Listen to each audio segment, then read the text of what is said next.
Bonjour YouTube, aujourd'hui on parle de l'opinion tranchée, on parle de Doxa et de son baromètre politique qui est sorti il y a 2 semaines, je crois, au moment où on fait ça. On est le 17 et sorti le 25, un peu plus de 2 semaines. Mais les chiffres sont réutilisés partout et ça fait un peu chier, j'avoue. La dernière fois j'avais dit qu'on parlerait des baromètres politiques. Bon, c'était soit Ipsos, soit au Doxa, quoi, finalement. Mais vu qu'aujourd'hui on entend plus parler de Doxa, allons-y, amusons-nous. Alors, hop, on est parti. Donc, qu'est-ce que c'est? Parce que nous, on est habitué à l'IFOP maintenant, hein. On change d'institut de sondage, on reste dans des sondages quand même. La méthodologie est pas la même, mais, mais est-ce qu'elle est mieux? C'est la question que je posais tout à l'heure. Alors, on va partir sur... Je crois pas que ce soit leur dernière enquête. Ah, non, je pense pas que ce soit leur dernière enquête, parce que justement, vous avez vu dans le titre, on parle de junk food. Pourquoi? Parce que c'est pas... Enfin, c'est pas que c'est pas comme ça qu'on fait des sondages, mais... Si. Je veux pas gatekeep les sondages, ok? C'est une méthodologie qui est bien pour montrer plein de trucs. Mais... Est-ce qu'on peut en faire en 2 jours? Je ne fais que poser la question. Maintenant j'y réponds. Non, en fait. Mais on va y venir. C'est quoi leur dernier? Oui, non. Voilà. Après, c'est un gros institut, c'est normal qu'ils en sortent souvent. Je vais vous rapprocher du tableau. Mais quand même. Donc un sondage, voilà. On a vu l'IFOP, maintenant Odoxa, qu'est-ce que c'est? C'est un sondage tous les 5 à 7 jours, un truc comme ça. Voilà. Que dire de la méthodologie? Voilà. Plein de choses. Mais on va commencer par le commencement. Donc c'est un baromètre politique qu'on a vu souvent dans les médias, un peu partout, qui nous dit oui, si il devait y avoir, bah tiens, on peut reprendre le résumé directement. Jordan Bardella remporterait la présidentielle si elle avait lieu dimanche prochain. Étonnant. Voilà. Bon. Couple exécutif, Macron le rejet. C'est les principaux enseignements. Tous les instituts font ça. C'est les gros chiffres qu'ils ont. Voilà. Quand on a un 97%, on est fier de le mettre en avant. Je comprends. Qu'est-ce que c'est 97%? Normalement c'est ça, mais serait désormais nettement préféré. Pour porter les couleurs du RN. Oui, d'accord. C'est quoi 97%? C'est pas clair. Il n'y a pas de 97% en fait dans le résumé. Bon, ça c'est parce qu'on n'est pas habitué à l'IFOP encore. Enfin, on est habitué à l'IFOP justement, mais on n'est pas habitué à Odoxa encore. Peut-être que voilà, c'est... Attends, par contre ça me perturbe. Il y a un 97 dans ce résumé? Non. Il y a un 3? Non. Pourquoi ils ont mis 97%? Non, ça fait pas partie de l'enquête, mais pourquoi? 97%, il n'y a rien qui parle de 97%. Il n'y a rien qui parle de 3%. Bon, c'est pas clair. Donc ça, c'était pour leur méthodologie de présentation de statistiques sur leur site. C'est le site de Doxa, hein, c'est voilà, facile à trouver, aucun souci. Et donc en dessous, il y a la communication. Ça ouvre ça. Voilà, ça on est transparent. Alors, j'ai beaucoup parlé de l'IFOP, de leur méthodologie, de leur... Alors, le recueil de l'IFOP, qu'est-ce que c'était? On se rappelle, c'était en gros 1 mois de passation de questionnaire, donc 1 mois de appel téléphonique des sondeurs. Allô, bonjour, est-ce que machin? Oui, non, peut-être. Bon, c'était pas une super modalité, bref. Mais c'était ça pendant 1 mois, enfin, sur 1 mois. Donc, il n'y avait pas grand-chose à dire dessus.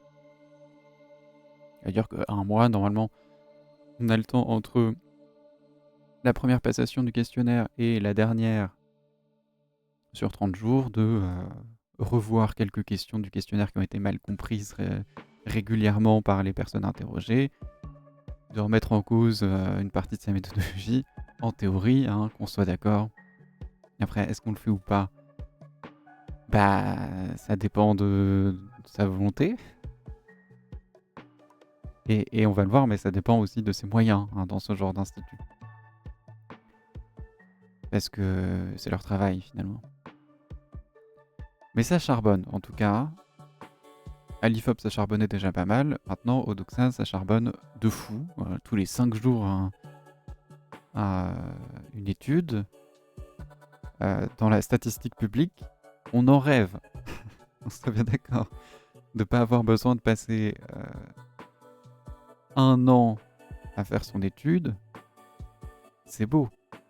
Parce que là, d'accord. J'ai un peu spoil, 2 jours, voilà, et il y a marqué là, recueil, enquête réalisée auprès d'un échantillon de Français interrogés. Moi j'aime bien que... Bon, bref, j'ai mon avis sur l'écriture inclusive, là voilà, c'est pas que des Français, mais bref, interrogés par internet les 19 et 20 novembre. La musique est un peu forte dans mes oreilles à moi, ça devrait aller, mais je vais voir si je peux faire quelque chose. Pixel près. On est bon.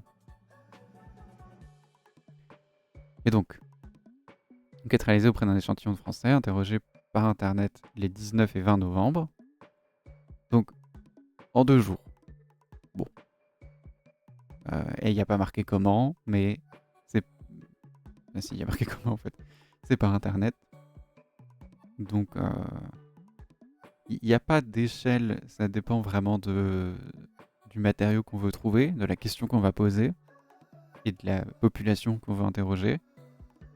Mais comme on l'a vu les dernières fois, hein, on a en gros c'est ce qu'on appelle la passation des questionnaires, parce qu'on a un questionnaire, on a des questions à poser, mais comment on les pose? On a soit méthode classique, dans le sens où c'est celle qu'on fait depuis longtemps, le face-à-face, donc en l'occurrence toc-toc, porte à porte, bonjour, la personne ouvre, bonjour, parce qu'on a dit bonjour à la porte avant, c'était un peu con. Est-ce que je peux entrer pour vous poser quelques questions?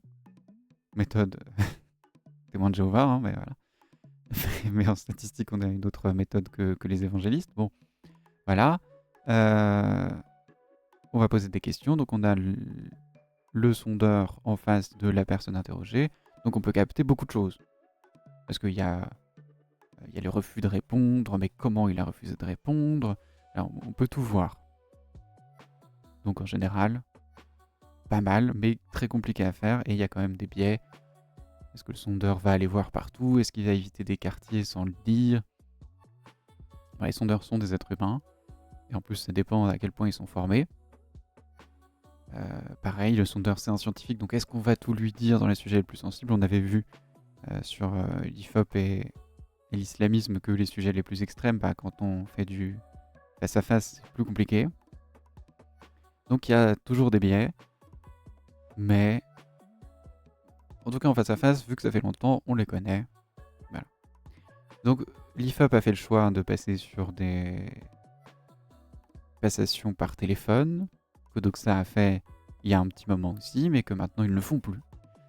Par téléphone pareil, d'autres biais, plus facile d'accéder à beaucoup de populations, moins cher évidemment. Il suffit d'un numéro de téléphone, on n'a pas besoin de se déplacer. Mais qui va répondre au téléphone? Est-ce qu'ils vont y répondre sérieusement? Voilà. Et troisième méthode, en gros, par internet. Donc c'est ce qu'on appelle les questionnaires auto-administrés, c'est-à-dire que on a notre questionnaire, on a nos questions à poser, mais on ne va pas les poser. On l'envoie aux gens, ils le reçoivent sur leur boîte mail, et ils répondent, tout seuls. Voilà. Automatiquement, ce serait dire que c'est des machines, bon, voilà. Mais en tout cas, ils répondent tout seuls, donc c'est auto-administré. Il y a moins de biais sur la façon de poser la question, sur la vision de l'interlocuteur en face, parce qu'il n'y en a pas. Mais il y en a d'autres. Voilà. On va répondre sérieusement en sachant que c'est qu'une page internet où on peut dire ce qu'on veut. En plus, là, on sait qu'on est anonyme. Il n'y a pas de doute. Il n'y a pas notre voix. Il y a à la limite notre adresse mail, mais c'est tout. Bon, il y a d'autres problèmes. Ce qui est sûr, c'est que en face à face, moins de résultats dans les extrêmes, modalités extrêmes, sur tous les sujets. Hein. Par téléphone, un peu plus. Par internet, encore plus. Alors, est-ce que ça veut dire que ça surreprésente les extrêmes ou que ça les représente mieux? C'est la question. Toujours est-il que là, en l'occurrence, c'est par internet et qu'on s'aperçoit qu'effectivement, un candidat extrême apparaît comme le favori. Ce qui n'est en tout cas pas surprenant. Ce qui est surprenant, c'est effectivement les 2 jours de passation. Bon, IFOP 1 mois, déjà pas fou, on va pas se mentir. Eudoxa 2 jours. C'est chaud. Ça explique pourquoi ils font des sondages, ils sortent des études tous les 5 jours. Mais en 2 jours, alors pourquoi c'est problématique? Parce que on reçoit notre questionnaire. Alors, on va voir comment, il y a d'autres problèmes. Ça n'est que le début. Mais on reçoit notre questionnaire, on a 48 heures pour y répondre. Alors, nous, ce qu'on voit, j'en avais parlé vite fait sur je sais plus quel questionnaire, mais en tout cas de l'IFOP, parce qu'on a parlé que de ça, où c'était vraiment des questions sur le fait que souvent les gens mettent en pause le questionnaire et ils y reviennent plus tard, donc il faut que les questions soient, se suffisent à elles-mêmes. Quand on y revient après une journée, il faut que quand on réouvre la page, on se dise « Ah oui, cette question-là, je comprends sans avoir besoin d'avoir fait celle d'avant. » Il faut que les questions se suffisent à elles-mêmes parce que les gens y reviennent. Ils partent parce qu'ils ont des choses à faire, ils ont des vies, donc ils partent et ils reviennent. Et ce qui fait qu'en 2 jours, ils n'ont pas le temps de faire ça. Donc, ce phénomène existe. Il y a des gens qui prennent du temps pour répondre au questionnaire. Soit parce que c'est des questions qui ne sont pas posées, soit parce qu'ils se disent que la question est trop grave pour y répondre sur un coup de tête. Et voilà, ils veulent y répondre à froid. Bon. Donc il y a des personnes qui mettent plus d'une journée à y répondre. Ces personnes-là ne seront pas représentées. Déjà, moi je ne sais pas quelle part de la population a ce genre de comportement, mais ces personnes-là ne seront pas représentées. C'est dommage. Ils ne sont pas représentés parce que ça dure que 2 jours, donc tu reçois le truc.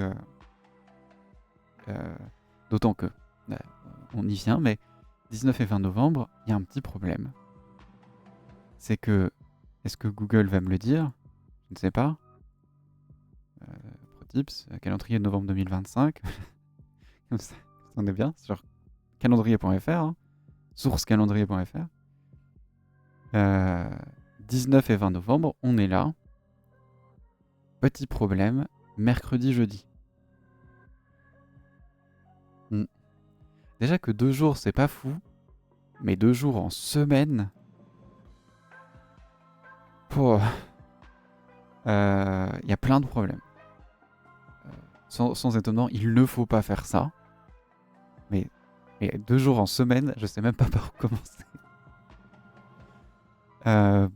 Première chose, on va voir en fonction, parce que 2 jours en semaine, ça veut dire qu'ils ont 48 heures, mais donc, s'ils travaillent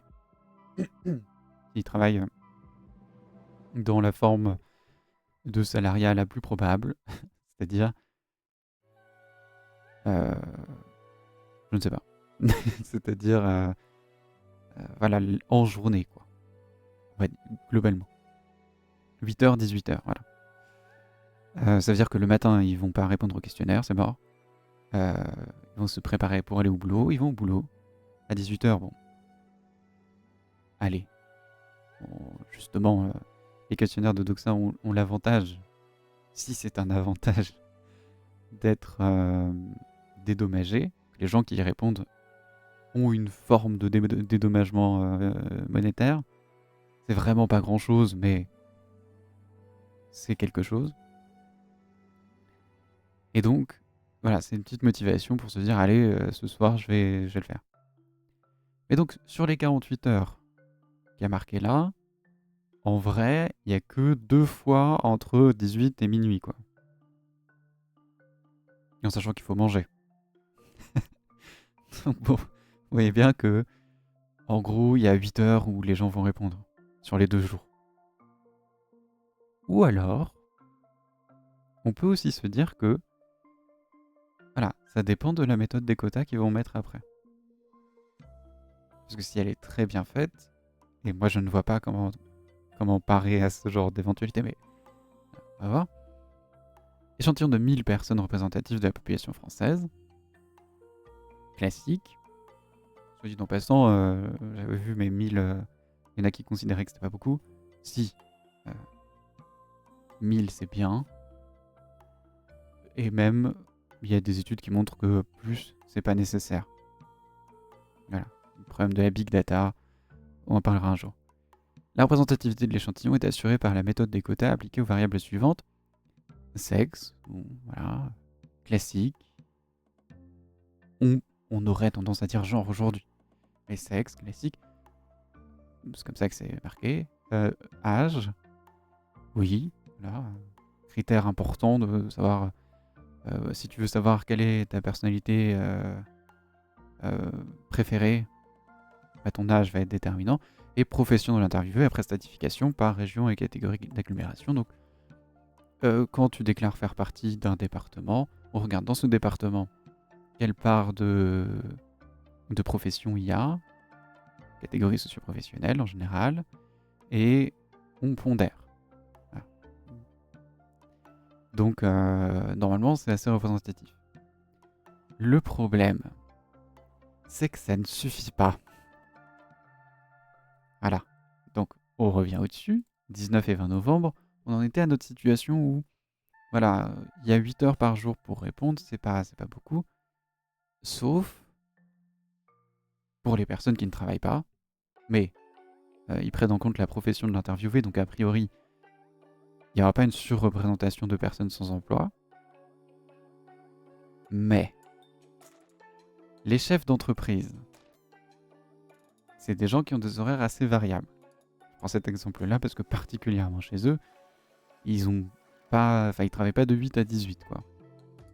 Ils travaillent quand il y en a besoin ou quand ils le veulent, ça dépend de la vision. Donc là, on surreprésentera les chefs d'entreprise qui ont les horaires les plus variables, métaphoriquement qui travaillent le moins, peut-être qu'ils sont les plus aisés, peut-être pas, mais en tout cas une certaine catégorie de la population. Donc, on voit que ça cumule quand même quelques biais, on ne sait pas où ces biais vont mener, mais ça déstabilise un petit peu le résultat. C'est sûr. Au-delà de ce biais, le plus gros, à mon avis, c'est que il y a un cumul de deux choses. Et on n'a pas fini la première ligne, une demi-heure, on n'a pas fini cette enquête-là. Mais c'est plutôt un problème global de la méthodologie de Doxa. Donc je le dis une fois, je le répéterai pas 1000 fois. Mais on a 2 jours, très peu de temps, on va surreprésenter les personnes à mi-temps. Puisque dans la méthode des quotas, on n'a pas géré, on n'a pas pris cette variable-là du mi-temps ou du temps professionnel ou du temps libre. Ou, voilà. Donc, si on prend uniquement par profession infirmière, très bien, mais à plein temps ou à mi-temps. Les personnes qui auront le plus de temps pour répondre, et donc les personnes qui vont le plus répondre, ce sera les personnes à mi-temps. Et ça se cumule à un autre problème, c'est que les personnes sont dédommagées. Ce qui est bien, hein, on a plus de répondants, carrément plus de répondants, mais on va attirer pas objectivement, pas parce que c'est une rémunération, voilà, mais par ce critère monétaire, on va attirer des gens qui sont sensibles à ce critère monétaire. Donc les personnes les plus défavorisées, les plus précaires même, qui sont les personnes à mi-temps. Donc, on va carrément surreprésenter les personnes à mi-temps, vraisemblablement. Et donc, ça se cumule encore à un autre problème. Donc, voilà, boule de neige. Moi, avant d'avoir vu cette enquête, je me dis, cette enquête surreprésente les personnes à mi-temps pour plusieurs raisons. Et sans surprise, la personnalité préférée de cet échantillon est une personne d'extrême droite. En tout cas, une personne d'un extrême politique. Qui est en général la direction de vote des personnes les plus précaires. Donc est-ce que ce vote qui était traditionnellement attribué aux plus précaires s'est généralisé à la population globale qui arrive à être captée miraculeusement par cet échantillon qui, à mon sens, a beaucoup de problèmes? Je ne sais pas. Ou bien est-ce que cet échantillon surreprésente les personnes précaires puisque ça ne prend pas en compte, par exemple, le temps de travail ou la rémunération même. Et donc si ça représente les personnes précaires, ce sera le choix de vote ou le baromètre de la personnalité préférée des individus précaires, c'est tout. Donc, ayant ça en tête, on peut continuer.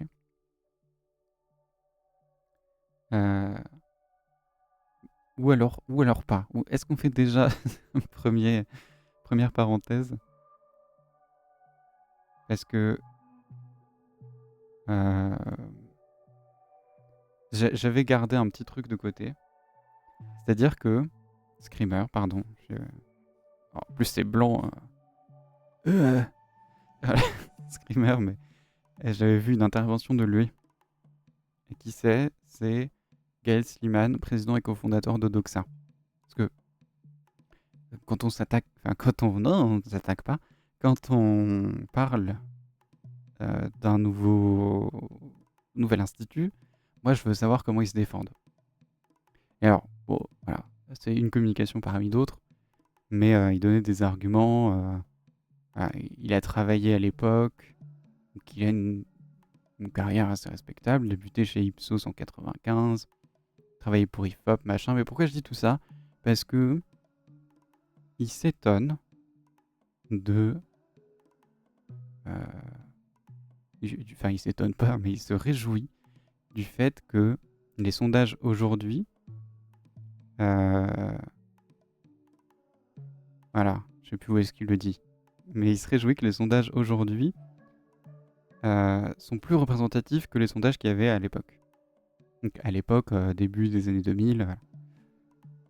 Parce qu'il s'était complètement foiré sur les élections présidentielles, alors qu'aujourd'hui, on voit que c'est vachement mieux. Ça ne veut pas dire que les sondages sont mieux. Hein. Ça veut dire que déjà, on se rappelle, il y a une chier de sondages. Parce qu'il faut le dire, hein, ça c'est une chier de sondage, ça c'est que les sondages politiques. Hein.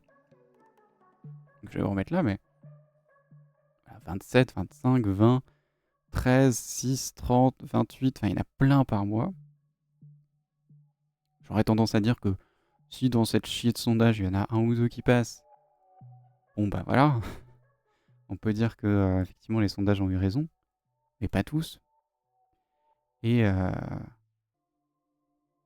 aussi, par rapport aux années 2000, le sondage dans le débat politique, il a une place qui n'avait rien à voir. Donc, bah forcément, on le voit plus. Et donc, ça influence les votes. Bon, truc classique, hein, je pense que... Enfin, je sais pas si tout le monde en a conscience, mais voilà. Truc classique, quand on voit que la personnalité politique pour laquelle on allait voter est nulle à chier dans les sondages, on va décaler son vote vers une personne qui a le plus de probabilité d'être élue pour soutenir pas les idées auxquelles nous on croit, mais les idées qui s'en rapprochent et qui, d'après les sondages, sont plus représentées. Voilà, c'est le vote utile en gros. Je vais pas voter pour quelqu'un qui a zéro chance d'être élu, ça sert à rien. En tout cas, c'est comme ça que ça marche quand on met en avant autant qu'aujourd'hui les sondages. Donc voilà pour ce qui est des sondages. Hein. sondage politique, il y a beaucoup de problèmes, ça cause beaucoup de problèmes à mon sens.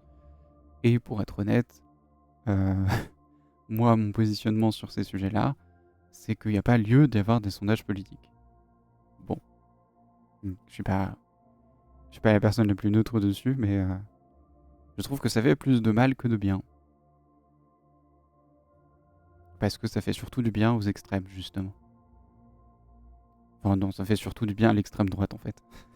Je sais pas pourquoi, je prends des pincettes alors que c'est plutôt straightforward, quoi. Les sondages, ils favorisent clairement l'extrême droite, c'est tout. Mais aujourd'hui, ça se voit moins parce que les gens décalent leur vote sur l'extrême droite, en voyant qu'ils sont aux portes du pouvoir. Alors, quelle personne? Eh bien, par exemple, cet échantillon de 1300 Français, puisqu'on parle des intentions de vote, représentatifs de la population française âgée de 18 ans et plus, dont 1206 inscrits sur les listes électorales. Représentation de la même manière que les questions barométrées, donc avec les mêmes problèmes, je ne vais pas les répéter, mais vite fait. Temps partiel, donc précarité, donc vote plus extrême, et pareil pour la structure des emplois, on va parler à ceux qui ont le plus de temps. Et je crois que je me suis pas éternisé dessus, mais justement pour reprendre ce que disait, pour le coup, le président et cofondateur, puisqu'il y avait une belle citation, voilà. Personne ne peut espérer gagner de l'argent en répondant à des sondages. C'est bien beau de le dire, mais le fait est qu'il y a des dédommagements, et que donc ça va attirer des catégories de population qui peuvent avoir le sentiment d'avoir besoin de ce genre de dédommagement ou simplement d'arrondir les fins de mois. Voilà. Puisque t'as beau dire ça n'est que 3 euros, justement, ça va attirer les gens pour qui 3 euros ça vaut le coup. Donc, voilà, gros problème. Gros problème parce que c'est triste d'être pauvre, hein, déjà. C'est d'être précaire d'une manière générale. Mais aussi parce que faut surreprésenter personne. Voilà. Donc moi je vais pas m'attaquer en mode leur échantillon, on ne sait pas comment il est fait. Il est certainement complètement biaisé et puis en plus ils ont triché avec les résultats, j'en sais rien. Le fait est que effectivement, je constate, en tout cas j'en ai l'impression, leur échantillon est biaisé, ça c'est sûr. Donc ça c'était pour l'échantillon, qu'est-ce qu'on a d'autre? Les intentions de vote qui figurent dans ce rapport sont établies auprès des personnes inscrites. Il y a aussi un autre problème. Les personnes inscrites sur les listes électorales comptant aller voter, ayant exprimé une intention de vote. Donc, triste de ne compter que les personnes comptant aller voter. Étonnant d'ailleurs que... et bonne question aussi. On nous dit que ça ne prend que les personnes comptant aller voter. Est-ce que dans les 1206 inscrits sur les listes électorales, donc qui ont répondu, combien ont répondu qu'ils n'allaient pas voter? Est-ce que c'était même une modalité? Bon, ça on verra plus tard. Mais combien ont répondu qu'ils n'allaient pas voter? Parce que si c'est représentatif, et qu'on a vraiment un taux d'abstention qui est le même que pendant les élections présidentielles, ce qui est peu probable parce que c'est pas le même contexte, mais si jamais ça devait être le cas, ça veut dire qu'il y en a déjà la moitié qui n'ont pas répondu. Donc on n'a pas un échantillon de 1206, on a un échantillon de 600, quoi. Ce qui est vachement moins fou. Et si en plus tu laisses les modalités à tous les groupements politiques, bon, ça veut dire que ton échantillon, finalement, il représente que 100 votants pour un groupement politique. On passe de 1200, qui est pas mal, à 100. Tu vas pas représenter toute une population avec 100. Mais on verra. Peut-être que c'est très bien fait, qu'ils nous expliqueront que dans ces 1200 répondants qui comptent aller voter, que personne n'a dit qu'il n'allait pas voter parce que nous, on a un échantillon qui est super. Je sais pas comment ils auraient fait, mais peut-être. Donc 800... Voilà. Et soit 874 individus au premier tour pour l'hypothèse 1. 164 individus. Alors, est-ce qu'ils viennent de me répondre? peut-être. Finalement, j'étais pas si loin d'ailleurs, si c'est ça. Donc ça veut dire qu'il y en aurait 874 qui auraient répondu, sur les 1200, qui auraient répondu « Je vais aller voter non blanc, non abstention », du coup, parce qu'ils vont aller voter, au premier tour. Donc on passe déjà de 1200 à 800. Et s'il y a plus de 8 groupements politiques, c'est chaud. Ce qui est fort probable, parce qu'il y a plus de 8 groupements politiques. Bon. Voilà. On peut dire que ça ne représente pas, du coup, le taux d'abstention pendant les élections classiques, mais ça, pour le coup, c'est un biais qu'on peut difficilement tanker. Peut-être zoomer un peu plus, d'ailleurs. C'est un biais qu'on peut difficilement tanker parce que quand on pose la question à quelqu'un pour qui allez-vous voter, peut-être, c'est dans longtemps. Et la réponse que je donne pendant un sondage ne va pas élire la personne. Donc on peut se permettre d'aller voter même si en vrai on n'irait pas. Surtout si on est payé, si on est dédommagé pour le faire. On va pas dire non en fait j'ai pas envie de répondre. Bon apparemment il y a quand même 400 personnes qui l'ont fait, donc bravo à elles. Donc on a 874 individus au premier tour, 800 individus au second tour. Normalement le taux d'abstention est large plus fat que ça, mais, mais très bien. Qui est Philippe? Édouard Philippe, ok. Donc ils ont fait un comparatif entre Édouard Philippe candidat et Gabriel Attal candidat. Ils ont certainement fait le même, non plus du tout. Il n'y a pas Marine Le Pen candidate. Philippe Bardella. On verra ça après. Mais en tout cas, 874 individus, c'est... Moi je trouve ça léger dans le sens où après on va rediviser. Enfin, en soi c'est pas léger, ça va.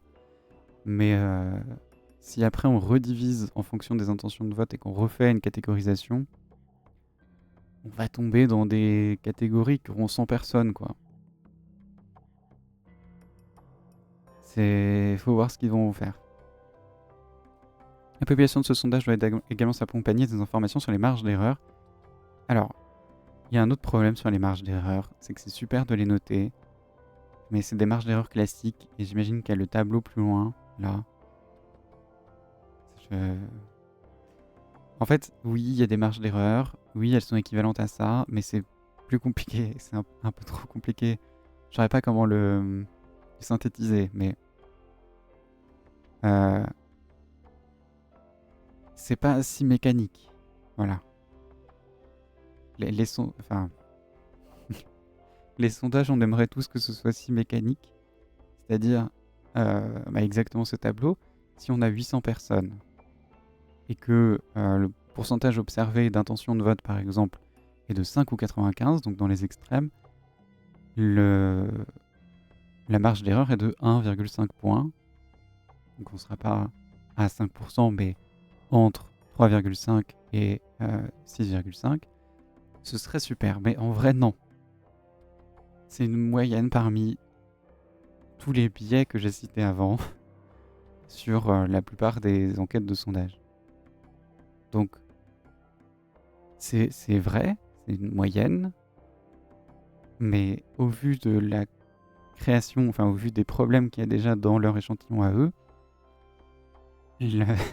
la marge d'erreur sera vachement plus vénère. C'est pas... On fera un live dédié à la méthode des quotas parce que c'est pas si magique. C'est pas parce qu'on fait la méthode des quotas que c'est bon, on est représentatif, on peut dire qu'on représente l'entièreté de... Il y a des critiques sur la méthode des quotas, ok? Il y a d'autres méthodes aussi. Je comprends qu'on les fasse pas dans les sondages, c'est pas l'intérêt, mais... c'est pas magique. Et par contre, je n'oublie pas que j'ai sauté une page qui est très intéressante. Réseaux sociaux. Et honnêtement, si tu le fais, ne le dis pas.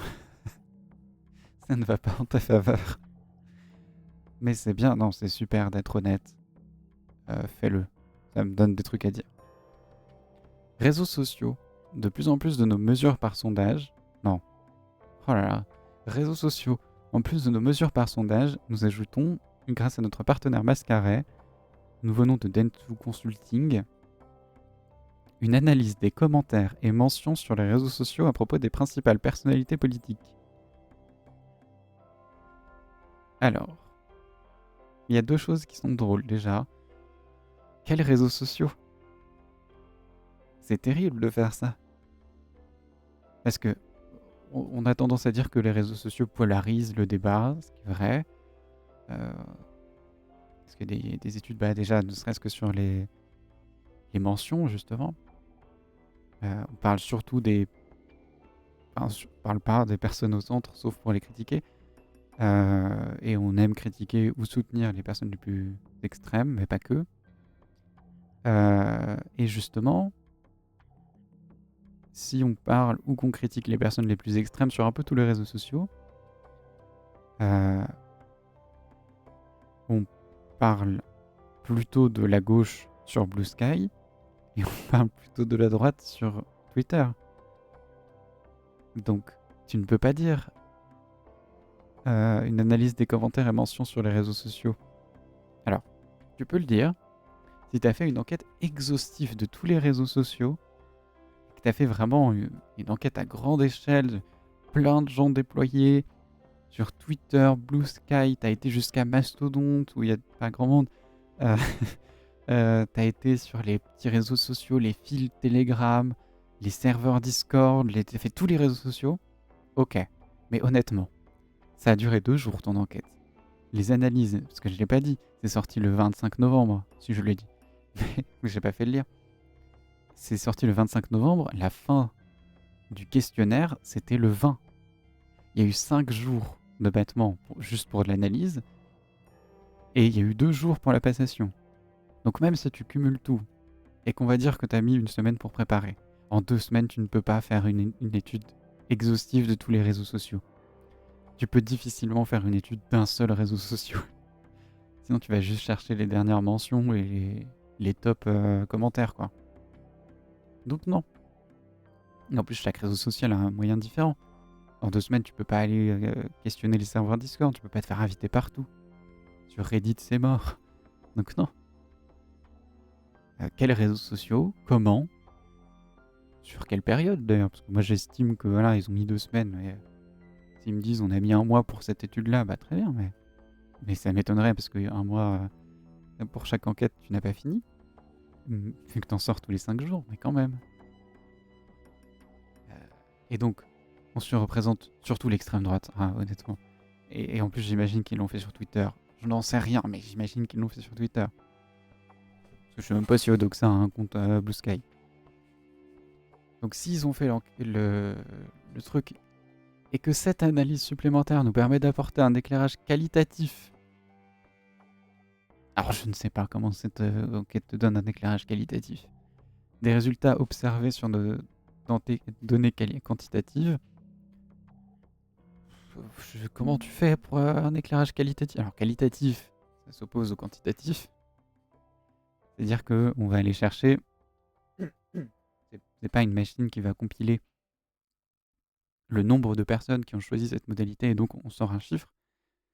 Mais c'est des gens qui vont analyser... là j'imagine que c'est ce qu'ils ont fait.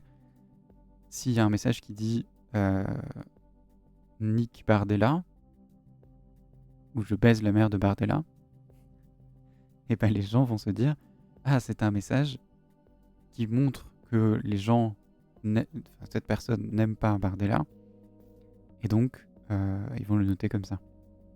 C'est qualitatif, on va chercher une petite forme d'analyse, de déduction en tout cas.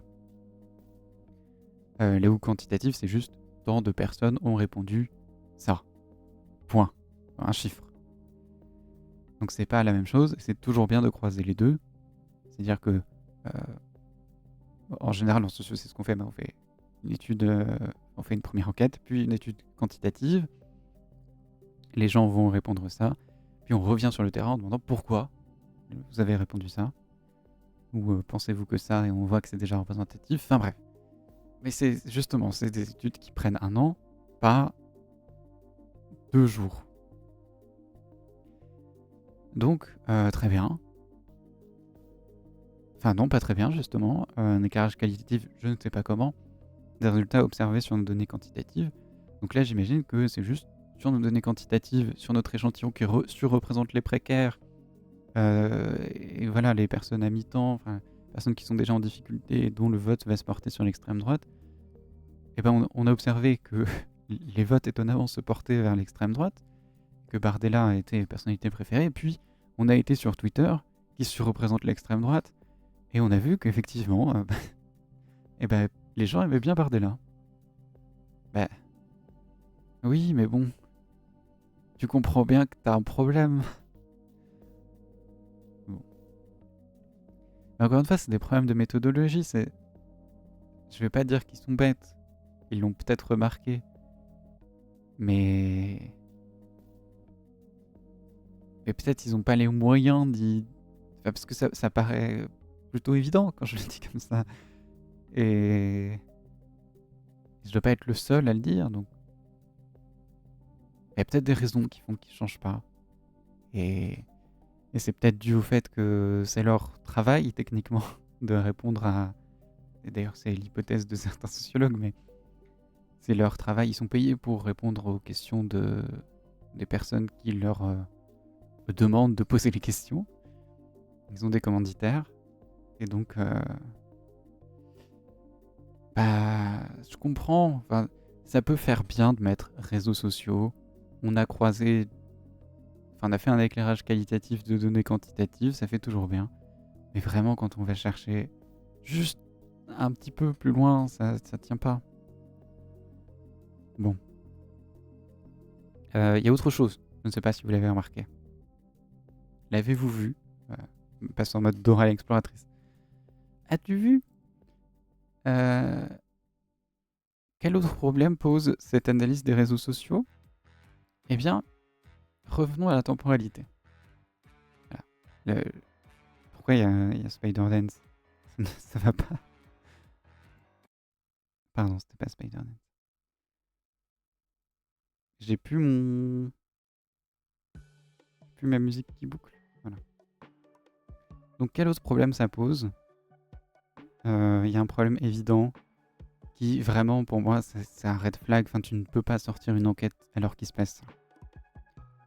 Analyse des réseaux sociaux. Donc réseaux sociaux, fil de direct, on réagit à chaud à ce qui se passe. Et la temporalité, c'est enquête le 19 et 20 novembre. On cherche à avoir l'avis sur différents groupements politiques. Et le 20 novembre, le chef d'état-major dit faut être prêt à envoyer ses enfants. Et la Macronie se prend une chier de messages qui la critiquent, à juste titre. Mais donc ça influence forcément ton résultat. En fait, c'est même pas que ça influence ton résultat. C'est que les données du 19 et du 20 seront pas les mêmes. Parce que comme j'ai dit, c'est arrivé pendant les journées du 20, mais les gens vont répondre le soir. Donc, parce que c'est des journées en semaine. Donc, on a déjà des résultats différenciés en fonction du jour. Et honnêtement, je pense qu'ils sont significatifs. Ils se sont littéralement pris une shitstorm, ça influence sur les résultats quand tu demandes l'opinion de quelqu'un sur eux. Et surtout quand tu vas aller voir sur les réseaux sociaux. Donc ils l'ont vu. Ils auraient dû le refaire. Il n'y a pas les mêmes résultats entre les 2 jours. Déjà que t'es que sur 2 jours, mais en plus, ce sera pas les mêmes. Donc, pourquoi tu fais ça? Ça n'a pas de sens. Parce qu'après, ok, t'as un grand pool de réponses, mais t'as anonymisé. Donc tu ne sais pas quand est-ce que les gens ont répondu, tu ne sais pas qui a répondu. Donc tu mélanges des données qui n'ont rien à voir. Tu mélanges les données de gens qui n'ont pas eu dans leur timeline un représentant de l'État, un chef d'état-major, Donc, bah, sur les réseaux sociaux, ça s'est vu, mais ça a vite été assimilé à la Macronie. Donc voilà. En tout cas, c'est eux qui sont pris une shitstorm. Donc, dans leur timeline, il n'y a pas eu ça. Et l'autre moitié de ton échantillon, il y a eu ça. Bah tu refais. Il y a- C'est dommage, mais il n'y a pas d'autre choix. Et en fait, non. Bon. Pour moi, c'est vraiment le truc où il n'y a pas de... Enfin, non. Là, tu peux pas. Déjà qu'il y a plein de problèmes structurants dans ta méthodologie d'une manière générale. Parce que là, ce que j'ai dit jusque-là, c'était pas que pour cette enquête-là. Mais en plus, il y a ça qui arrive. Non, tu fais une enquête d'opinion, tu la décales, tu la refais. À la limite, tu la refais, tu dis il s'est passé ça juste avant. Donc, bah, c'est normal que les résultats sous-représentent la Macronie. Mais tu la sors pas en mode tout va bien, quoi. Jordan Bardella est la personnalité politique des Français et remportera l'élection présidentielle si elle avait lieu dimanche prochain. C'est le gros chiffre que tout le monde a repris. Couple exécutif Macron le rejet, bah oui. Pour les raisons que je viens de dire. C'est que les gens qui auront répondu le 1, et bah, en plus t'as regardé sur les réseaux sociaux, ils ont pris une shitstorm, forcément le rejet. Après Mélenchon, bah oui, on surreprésente. En plus, si tu fais sur les réseaux sociaux, mais tu surreprésentes 2 fois l'extrême droite, bah.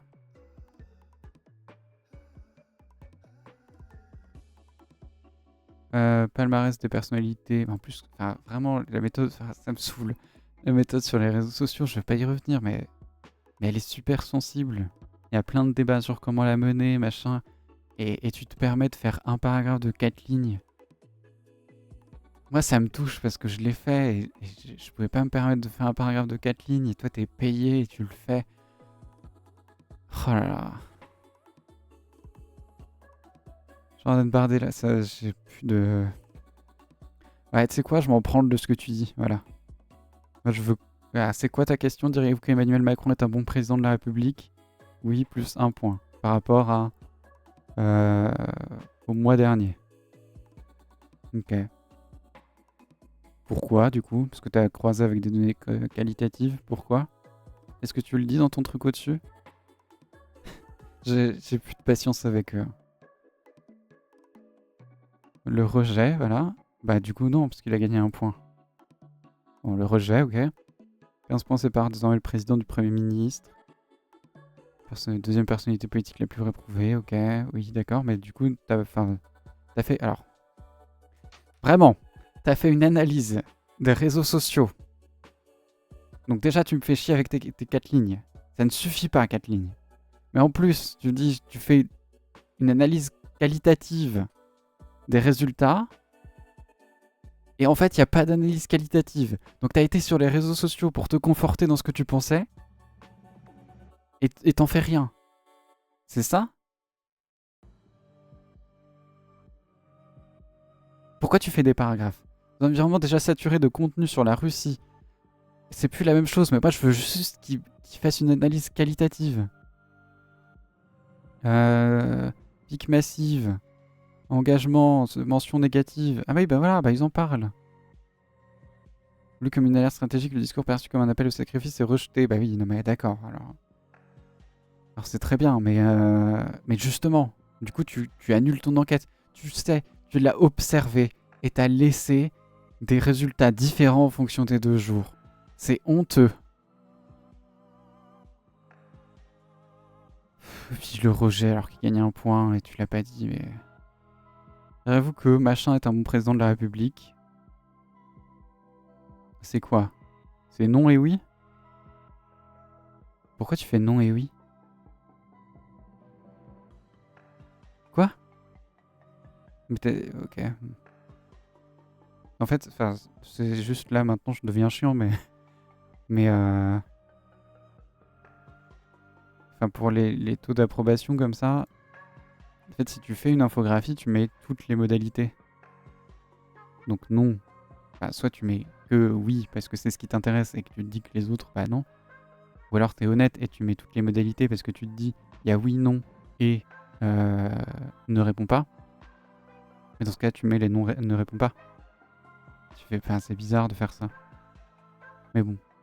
Popularité d'Emmanuel Macron selon proximité partisane. Diriez-vous qu'Emmanuel Macron est un bon président de la République en fonction des sympathisants?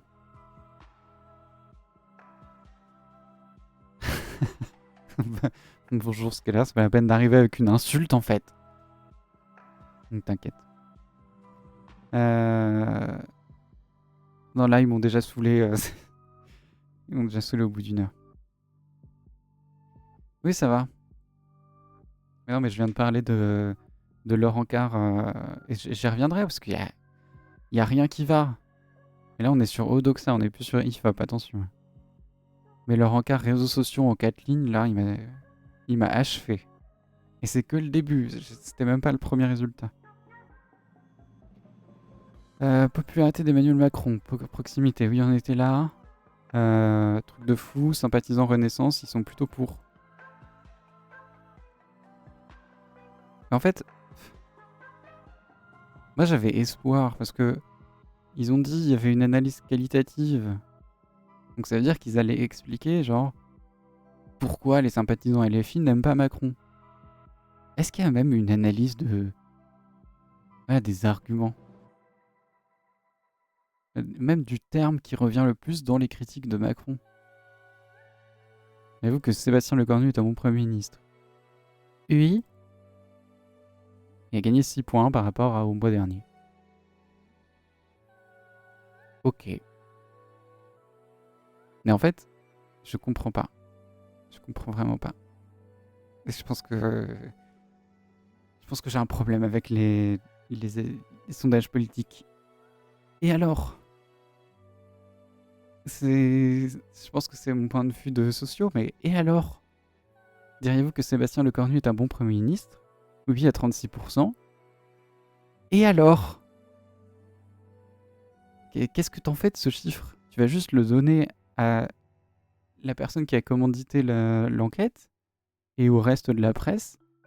Ils vont se dire, oui, ah bah oui, on le voit bien parce que... Mais t'as des responsabilités en tant que sondeur. Il y a des raisons pourquoi les gens t'ont dit oui, pourquoi tu cherches pas à les savoir? Putain, mais l'IFOP, ils étaient rigolos, pourquoi eux, ils sont chiants? Oh là là. Diriez-vous que machin est...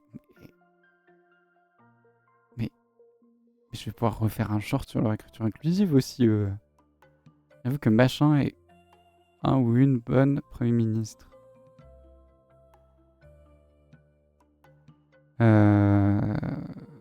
Ok. Ils ont de nouveau leur truc miroir bizarre là. Ouais, Kézar Philippe, il a eu un pic, c'était bien le seul. Bon bah, on désapprouve quoi, on est français finalement. Manuel Valls, il a fait un pic. Bayrou aussi, mais encore une fois, c'est dommage.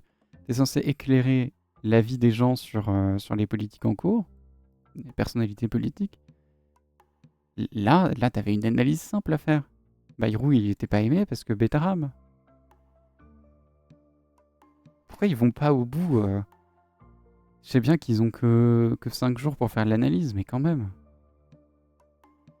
Ils sont payés pour ça. Palmarès de l'adhésion. Ah, ils me font des vrais dégâts, eux.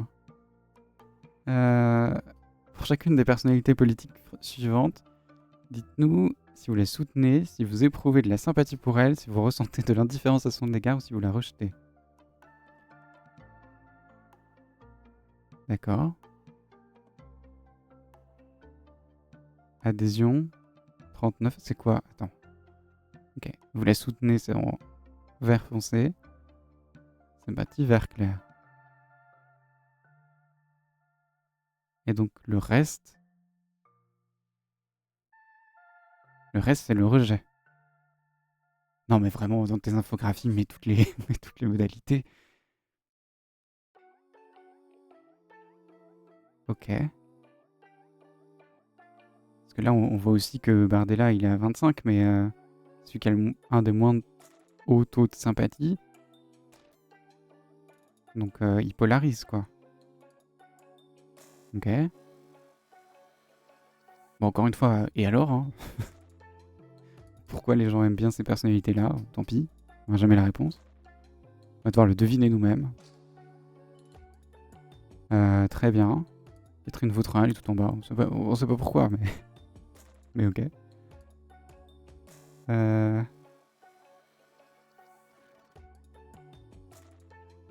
Chacune des personnalités politiques françaises... Non, suivante. Dites-nous si vous la soutenez, si vous éprouvez de la sympathie pour elle, si vous ressentez de l'indifférence à son égard ou si vous la rejetez. Encore une fois, là, on s'aventure dans le terrain des sondages en ligne, auto-administrés, questionnaires, machin, nique. Un peu plus. Donc, sondage auto-administré, donc... la question a vraiment été posée comme ça, quoi.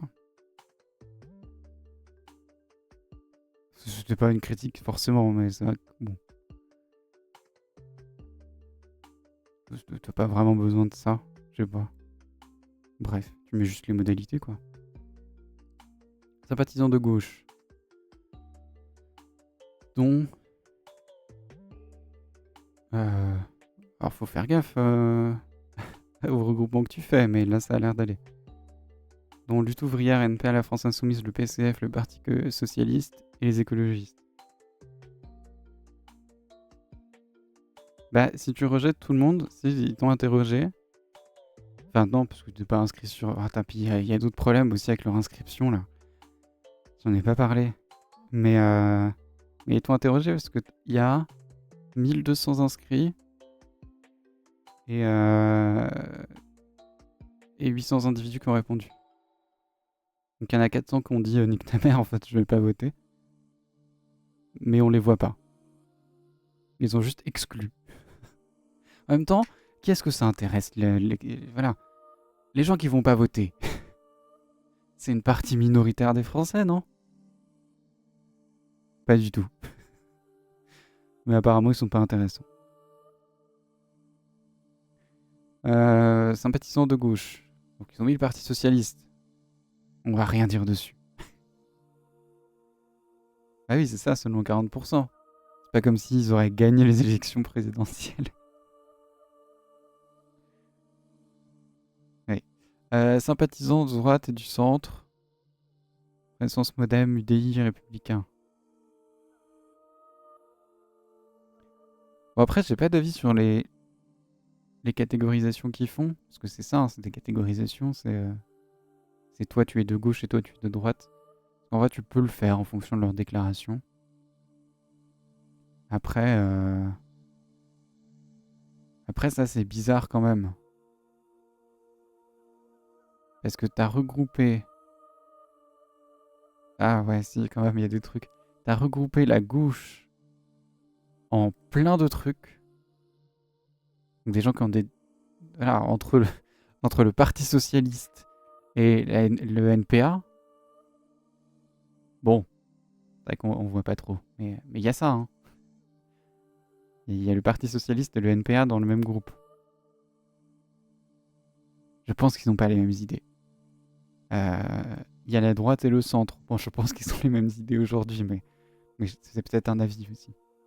Et par contre, le Rassemblement National, ils ont droit à leur propre catégorie.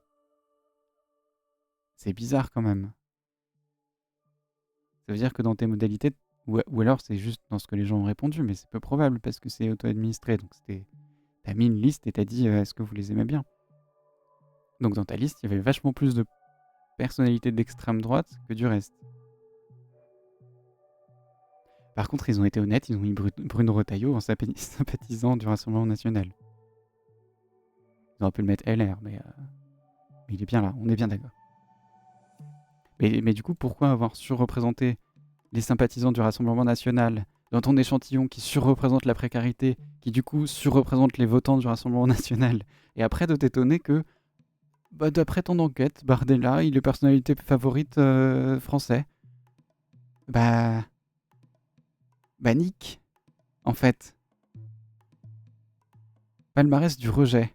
Ça, j'aime bien cette catégorie. C'est un beau titre. Palmarès du rejet. Pour chacune des personnalités politiques françaises, dites-nous si... Pourquoi je dis française à chaque fois? Il est marqué suivante. Dites-nous si vous la soutenez, si vous éprouvez de la sympathie pour elle, si vous ressentez de l'indifférence à son égard ou si vous la rejetez. Pourquoi? Pourquoi tu mets pas les 3 modalités?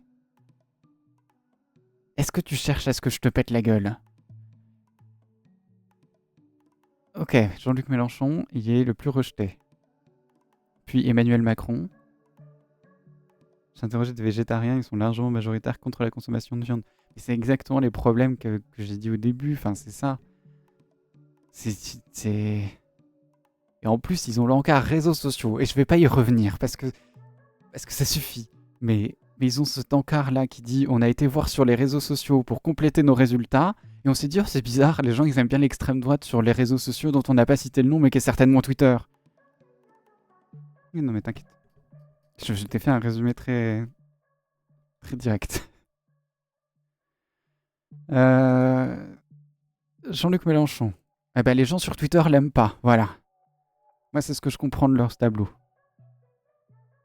Il y a un peu de colère, mais il y en a depuis le début. En fait, ce qui me saoule, c'est qu'encore l'IFOP, ils prennent des pincettes. Ils disent oui, on fait une méthodologie, machin. Et je pense qu'en vrai, ça fait aussi plusieurs fois qu'on voit des méthodologies de merde et des gens qui font... J'allais dire pas d'efforts, je sais pas s'ils font pas d'efforts. Mais là, vraiment, ils se vantent d'avoir des résultats et ils se donnent trop une allure scientifique alors qu'ils respectent rien du tout. Ils ont pas de réflexivité. L'IFOP, ils avaient des communications en mode, et je l'avais dit dans le dernier, on était reparti dessus, mais ils avaient des communications en mode, nous on a sorti ça, mais on veut pas, voilà, on veut pas être repris politiquement pour la thèse du grand remplacement. Nous on a bien des résultats qui montrent que, voilà, faut les prendre avec des pincettes. Notre échantillon était pas parfait, machin. Au Doxa, ils font pas ça. Ils sortent une enquête tous les 5 jours et ils disent regardez, c'est les Français. Mais non, ton échantillon il est nul. T'as plein de biais parce que les gens sont dédommagés, donc ça surreprésente encore le précariat. Donc tu représentes pas tout le monde. Tu tries pas les gens en fonction de leurs heures de travail et en plus tu interroges pendant la semaine, donc ça n'a pas de sens. Tu refais un truc sur les réseaux sociaux alors que déjà, honnêtement, dans les autres enquêtes, même en sociaux, la méthode sur les réseaux sociaux, elle est pas au point. Chacun a la sienne, il y a encore des débats, machin et tout. Toi, t'arrives, tu fais 4 lignes, tu dis que c'est super. En plus, on connaît pas Odoxa. Oui. C'est vrai qu'on ne sait pas qui travaille à Odoxa. Mais en général, quand on voit un... Attends, je viens de me rendre compte que ça m'énerve. Je viens de me rendre compte qu'on associe Odoxa à ça, là. Au baromètre. Je vais exploser. On associe Odoxa au baromètre. Parce qu'ils sont surtout connus pour ça. Mais en fait, les baromètres, c'est tellement un truc spécifique qui est très très dur à faire. Alors, je vais pas faire un truc entier sur les baromètres, mais c'est passionnant. C'est passionnant quand on pense à la méthodologie. Non, mais c'est normal, hein, personne connaît les baromètres. C'est juste un truc de... Quand tu t'intéresses à la statistique et surtout à la méthodologie, parce que la construction des baromètres, c'est très compliqué. Et en général, ça veut rien dire. Donc, tu le sors pas dans les médias. Personne connaît Odoxa? Si, quand même. En tout cas, pour les gens qui regardent les sources des tableaux qui sortent sur les plateaux télévisés, c'est quasiment toujours Odoxa ou Ipsos. Donc ils ont quand même une certaine notoriété. Et honnêtement, c'est pas étonnant, hein, quand tu sors une enquête tous les 5 jours, forcément t'es repris, t'inquiète. Ouais. Mais après, ça c'est un défaut, si tu connais pas le nom d'Odoxa, c'est un défaut des journalistes, hein, parce que je crois même que légalement t'es obligé de citer tes sources, et pas que à l'écrit sur une diapo, mais ils le font jamais. Et par contre, si je pense que ce qui peut expliquer que tu le connaisses pas, c'est que Ipsos, il y a des gens de chez eux qui vont sur les plateaux pour parler de leurs résultats. Odoxa, ils le font pas. Donc ils te chient, euh, ils te chient ça, là, leur diapo, et tu te démerdes, ils t'expliquent pas d'où viennent les chiffres, ils vont pas chercher plus loin que 66%, et puis voilà, et c'est tout. Donc vu que personne les invite, bah personne les connaît, ça paraît logique. Mais oui, les baromètres, c'est un truc passionnant. Parce qu'en fait, ça fait partie des grosses enquêtes. Enfin, on leur fait confiance, oui. Mais apparemment, faut pas. Hein. Parce que j'avais parlé dans le dernier stream du baromètre du racisme, je crois. Et c'est vraiment... Enfin, c'est des outils en sociologie et en statistique publique et internationale aussi. C'est des outils qui ont été extrêmement précieux pour faire avancer la méthodologie. Parce que des fois, je parle de réflexivité, mais c'est vraiment l'idée de revenir, une fois que tu as fait l'enquête, tu reviens sur tes résultats et tu te dis pourquoi j'ai eu ces résultats. Et moi, je trouve ça trop bien de faire ça. Mais c'est chacun ses kinks. Mais c'est vraiment cette idée-là, c'est de se dire j'ai eu 20% de personnes qui ont répondu oui à cette question. Ok, mais comment j'ai eu ces 20%? Est-ce que c'est vraiment parce que 20% des Français pensent ça? Ou est-ce que c'est parce que mon échantillon, il avait des problèmes, machin? Ouais. Mais oui, en général, tu fais ça pendant tes études. Et j'espère que la plupart des formations apprennent à faire ça aussi. Sinon, bah, faudra que je fasse un stream dessus, voilà. Ça me dérangerait pas, je pense que je peux le faire assez naturellement. Mais oui, et c'est passionnant, et c'est nécessaire, et c'est la base de la méthode scientifique. Et les baromètres, justement, l'idée d'un baromètre, c'est d'avoir un chiffre, en gros, par an, ou un truc comme ça, un chiffre régulier, pour te dire, bah, cette année, il y a eu cette évolution dans la population. Le racisme, c'est ça. Mais par exemple, le baromètre du racisme, chaque année, je sais pas si je peux les retrouver, mais baromètre par tome, baromètre du racisme, parce que je l'ai encore en tête, on en a parlé la dernière fois. C'est SNCDH qui fait des rapports à chaque fois. Et bah tiens, voilà. Chiffre noir, truc typique des baromètres. Les chiffres noirs, c'est ce que tu peux pas capter dans les statistiques classiques. Par exemple, les personnes qui ne portent pas plainte. Et du coup, avec le baromètre du racisme, parce que c'est un des plus connus, et qui a porté le plus de méthodes, enfin, qui a créé le plus de méthodes, bah, au bout d'un moment, tu arrives à estimer un chiffre noir. Et c'est vraiment banger de savoir estimer dans une population quelque chose qui est littéralement inestimable parce que c'est pas déclaré. Ça veut dire que tu as vraiment une méthode qui est solide, quoi. Ou alors, tu surfes sur le fait que c'est pas déclaré et que les gens n'ont pas le droit de poser la question et du coup tu inventes le chiffre. Moi je ne sais pas, mais je pense que certains instituts le font peut-être. Donc le baromètre politique d'Odoxa.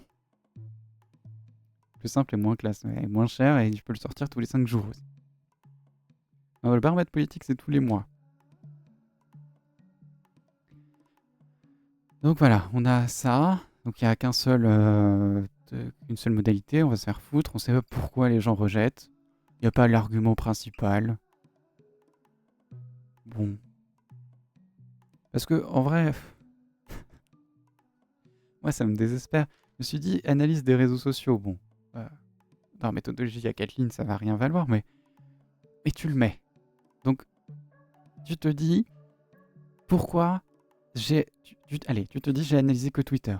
Voilà. J'avoue, c'était nul. J'ai analysé Twitter, mais j'ai vu que les gens n'aimaient pas Mélenchon dessus. Ok. Donc tu sais pourquoi. Tu as fait l'analyse, tu sais pourquoi les gens n'aiment pas Mélenchon, tu l'as vu. Pourquoi tu nous le dis pas? Rajoute une diapo. Argument principal face à Mélenchon, c'est drôle de faire des mèmes sur lui. Voilà, c'est tout. C'est ça? Parce que là, 66% c'est bien, mais est-ce que c'est un raisonnement éclairé qui a fait que Twitter, c'est d'extrême gauche? Ah bon? En vrai, je suis plus sur Twitter, donc je sais pas. Mais en tout cas, c'est voilà, sur les réseaux sociaux, d'une manière générale, ça polarise et il y a plus d'extrêmes que ce soit d'un côté ou de l'autre. Mélenchon n'est pas extrême, mais voilà.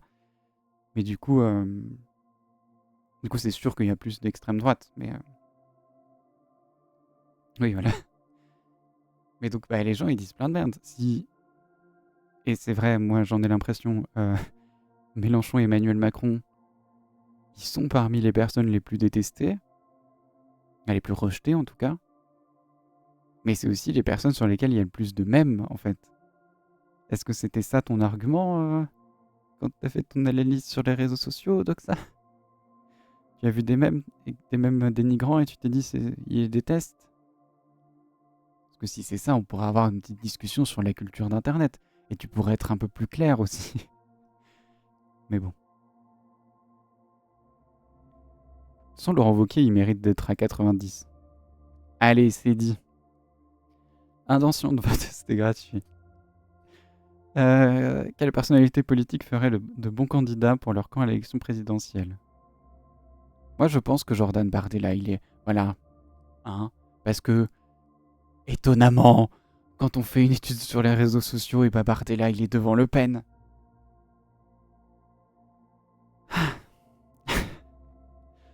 C'est bizarre, hein, parce que... Oui, en fait, quand ton étude, elle porte sur Twitter, ou voilà, plutôt jeune, hein, les gens sur Twitter, donc plutôt nouvelle génération, donc Bardella, et que tu fais une enquête sur Internet, donc les répondants sont plutôt jeunes, donc plutôt la nouvelle génération, donc plutôt Bardella, et Marine Le Pen est derrière. Bah oui, mais... Alors, peut-être que Bardella est vraiment devant. Mais encore une fois, ta méthodologie ne permet pas de le dire parce que tu es nul. Voilà tout. Glucksmann. T'inquiète que si tu fais une vraie enquête, mais que à la place d'aller interroger Twitter, tu vas sur Blue Sky, Raphaël Glucksmann, il sera plus détesté, je pense.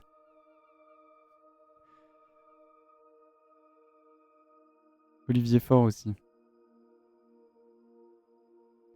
C'est quoi? J'ai oublié. C'est bleu, c'est vert et rouge, moi c'est tout ce que j'ai retenu. Chacune des personnalités suivantes qui fera un bon candidat. D'accord, donc c'est juste partagé en fait, c'est ça. Mais je viens de me rendre compte d'un truc. Est-ce qu'à un moment, il y a quelque chose d'intéressant? Pardon. C'était peut-être un peu vénère. Putain, il me fatigue pour de vrai. Non, mais est-ce qu'il y a quelque chose d'intéressant? Parce que... Ça, c'est super. On reste là. 33% des répondants ont dit que Raphaël Glucksmann ferait un bon candidat. Mais je m'en branle. Moi, ce qui m'intéresse, c'est de savoir, genre... parmi les différentes catégories de population. Pourquoi tu le divises pas? 33% de la France, ok. Mais genre, est-ce qu'il attire plutôt le vote des ouvriers? Ce qui serait étonnant. Ou plutôt des salariés? Ce qui serait moins étonnant. Qui vote pourquoi en fait? Est-ce que tu réponds à cette question à un seul moment? Parce que sinon j'aurais une autre analyse de Doxa et on n'en parlera plus jamais.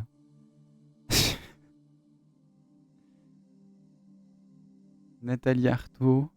Non, pardon, je veux juste savoir si tu réponds à ma question ou pas.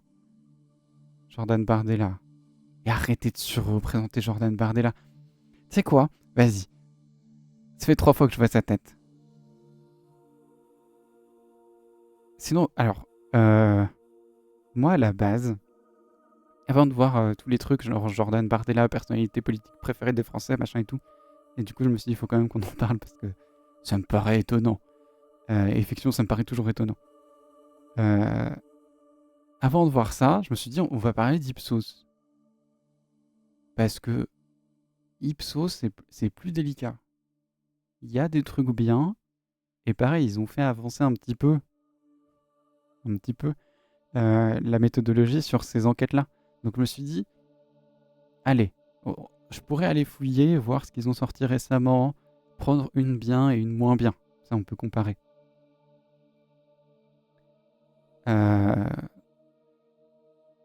Mais on fera ça plus tard. On fera ça après Noël, parce que je sais pas quand sera le prochain stream sociaux.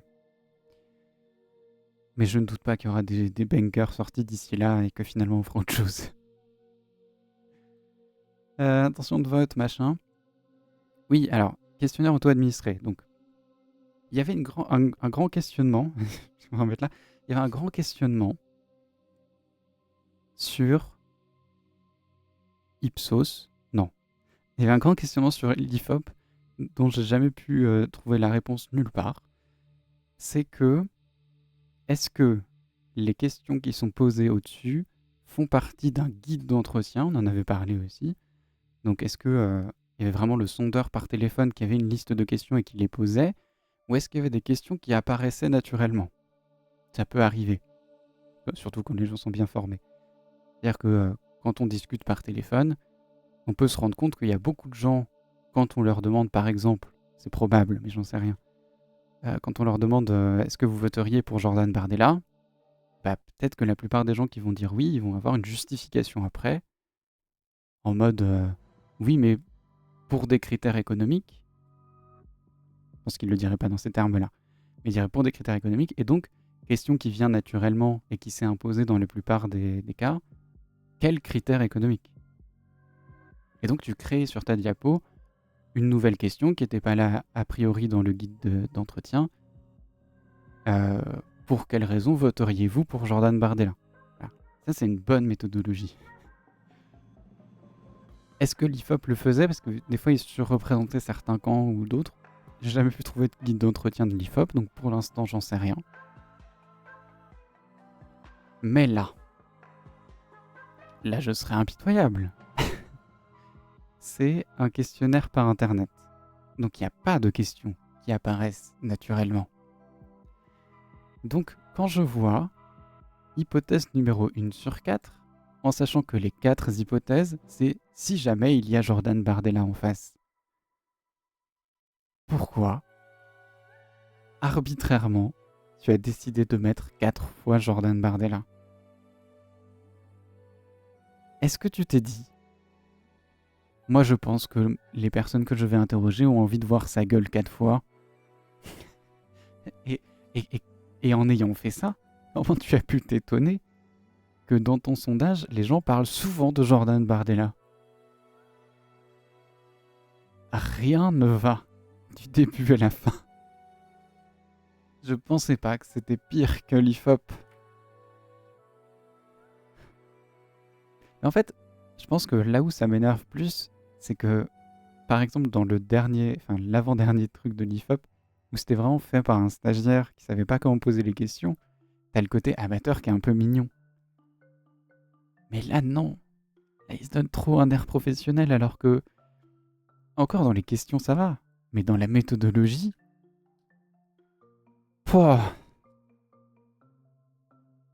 Si le second tour de l'élection présidentielle avait lieu dimanche prochain, pour laquelle des personnalités politiques suivantes y aurait-il plus de chances que vous votiez? Pourcentage de vote exprimé? Ah non, on a l'abstention là. Moi, ça me fait plaisir quand ils mettent les 3 modalités quand même. Ah merde, c'est que pour le report de voix. Ah oui, non, d'accord, bon, allez, nique ta mère. Je me suis dit, ça me fait plaisir quand on voit les 3 modalités, mais c'est que sur le tableau de droite. À gauche, elles y sont pas.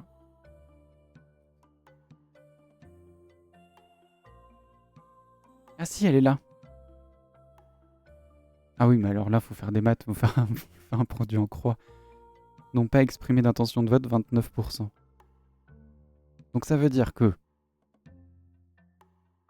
Oh là là. Ça veut dire que si tu veux savoir à quel point... Alors on prend pour exemple... Je comprends pas comment ils ont fait ça. On prend pour exemple ce tableau-là uniquement. 47% contre 53%.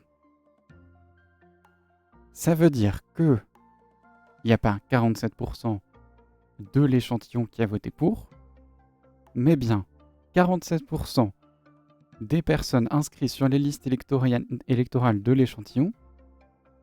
Donc on passe de 1300 qui était l'échantillon à 1200 qui étaient les personnes inscrites sur les listes électorales. Et parmi elles, uniquement les personnes qui ont répondu. Donc 29% de 1200. C'est dur. Mais en gros, on enlève le tiers. Donc on repasse à 800. Oh là là. C'est pas clair. Moi, je veux pas faire des produits en croix quand je lis leurs statistiques. Juste, tu mets un autre.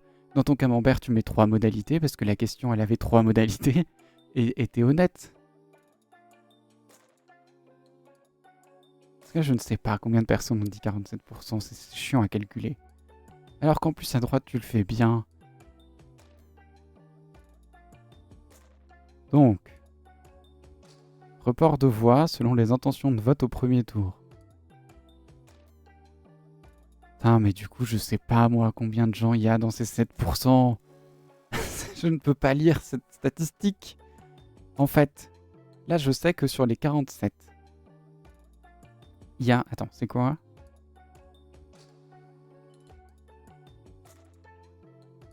Aux inscrits... Attends, oui, non mais d'accord. Quoi ? Non, ok. Ah, il me saoule de fou. Alors, d'après cette phrase-là, aux inscrits sur les listes électorales ayant l'intention de voter au second tour, pourcentage de vote exprimé. Donc ça n'est pas 800 personnes, c'est l'échantillon global 1300. Les personnes inscrites sur les listes électorales, 1200, ayant l'intention de voter, donc 800. Et parmi ces 800, il y en a 29 qui, dans le cadre, donc parmi les 800 personnes qui comptent aller voter, si jamais il y avait Édouard Philippe face à Jordan Bardella, il y en a encore 29 qui ne voteraient pas. Donc, ceci étant dit, ça nous donne 500 personnes. Donc tu veux dire que ce camembert sur lequel je me fais chier depuis tout à l'heure est représentatif de 500 personnes ? Ça n'est pas suffisant pour être globalisé. Report de voix. Ça, c'est sympa. Qu'est-ce que ça veut dire ? Ça veut dire que au cas où il y avait que ça, les gens qui normalement auraient voté machin, votent machin. Je sais pas.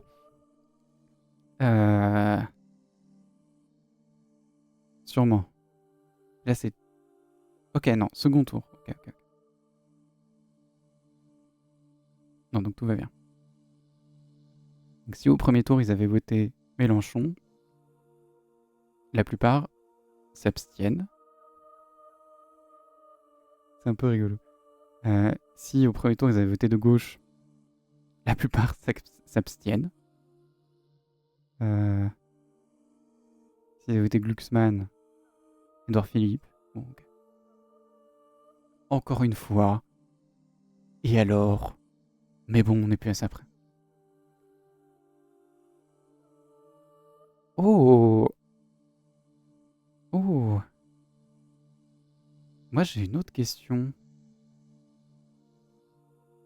Est-ce qu'on peut... J'ai une bonne... Attends. Ok. Oh, je vais faire un truc... Attends, je vais faire un truc dangereux. Édouard... Philippe... Image. Qui a pris cette photo ? En fait, je me pose une question. Question légitime quand on parle de sondage. Dans l'éventualité où, et on ne saura pas parce qu'ils ne sont pas clairs sur leur méthodologie, dans l'éventualité probable où ils ont mis les photos des candidats pour rappeler aux personnes interrogées PTDR c'est qui. Euh, Ils n'ont pas mis les photos les plus récentes. Sinon, Édouard Philippe n'aurait plus cette gueule-là. Voilà. Donc ils ont fait un choix des photos. Mais basé sur quoi? Parce que Jordan Bardella, souriant comme ça doit être sa dernière évolution. Voilà, ça doit être une photo assez récente, parce qu'il avait un sourire de merde avant. Est-ce qu'il a un super sourire bon, voilà. Mais, mais donc Bardella, photo plutôt récente, Édouard Philippe, plutôt ancienne, barbe blanche. Voilà. Donc ils ont fait un choix dans les photos. Mais quand tu fais un choix dans les photos, tu le justifies. Sinon, tu es une merde. C'est un peu violent. Tu le justifies, sinon, tu n'es pas scientifique. Or, tu te le revendiques. Donc, t'es une merde. Mais, voilà. Si jamais les photos étaient face aux personnes interrogées, et j'aurais tendance à le dire pour voilà, l'image d'après, Raphaël Glucksmann a une sale gueule sur cette photo. Pas d'une manière générale. Sur cette photo, il n'a pas la meilleure gueule. Ça influence les gens qui n'ont pas d'avis, en fait. C'est un fait. Voilà, on va voter pour une personne. Quand on ne sait pas, on va se rabattre sur les personnes qui ont une bonne gueule, en qui on peut avoir confiance. Et le visage de la confiance, c'est un visage souriant, bien proportionné, parce qu'on est on a tous nos biais. Donc, je n'ai pas l'impression que ce soit que des images de campagne. Je vais pas passer 1000 ans, mais d'où viennent ces photos? Parce que, alors là, Gabriel Attal jeune, hein, arrière de forêt. Parce que si tu prends des photos de campagne, ok. C'est-à-dire qu'ils sont tous à égalité, ceux qui ont choisi de mettre ça. Est-ce que Raphaël Glucksmann a cette gueule en campagne? Si oui, je comprends que ce soit pas le plus populaire. C'est pas la meilleure photo. Bon, en tout cas, je ne sais pas si les photos étaient là au moment où les gens ont répondu. Donc, après, je ne sais pas comment étaient les gens au moment où ils ont répondu, parce que c'est pas clair. Scénario le plus probable compte tenu des intentions de vote au premier tour, Édouard Philippe face à Jordan Bardella. Pourquoi? Pardon, c'était et alors, ma catchphrase. Et alors? C'est voilà, en omettant toutes les personnes qui s'abstiennent, qui seront largement majoritaires. Mais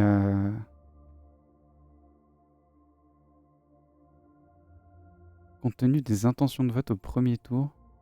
Ah oui, pour le second tour, ok. Donc second tour, Édouard Philippe, Jordan Bardella.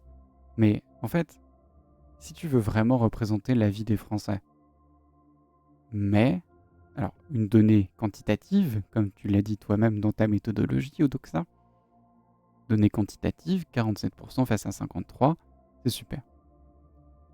Mais tu as aussi un volet qualitatif. C'était l'occasion de mettre 53% pour Jordan Bardella actuellement, parce que argumentaire des gens d'extrême droite. Ça aurait été l'occasion de voir que peut-être que c'était parce que voilà, il y avait eu, enfin, il avait cette image d'homme providentiel qui vient après l'acharnement des juges sur Marine Le Pen, qu'il est intouchable, qu'il a une aura, qu'il est fort, qu'il sait se défendre, et auquel cas on aurait vu que avec l'actualité sur Jordan Bardella, entre l'œuf, la farine et ses dernières paroles avec... Putain, je les ai plus en tête.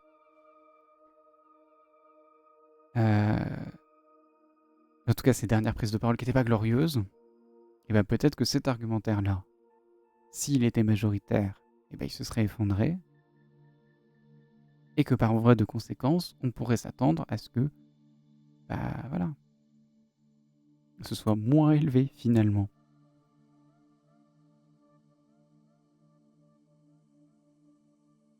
Bon, parce que pardon, mais Jean-Luc Mélenchon 26%, Jordan Bardella 74%, sans être institut de sondage, ça m'étonnerait.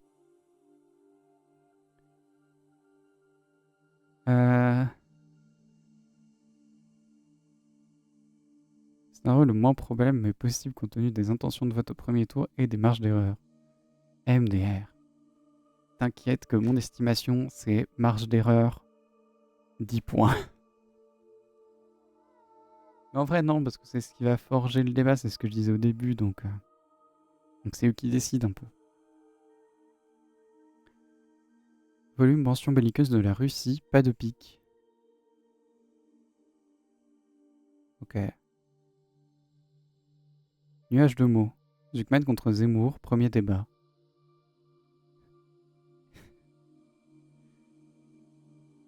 C'est-à-dire... Alors, Odoxin, on ne va pas être d'accord.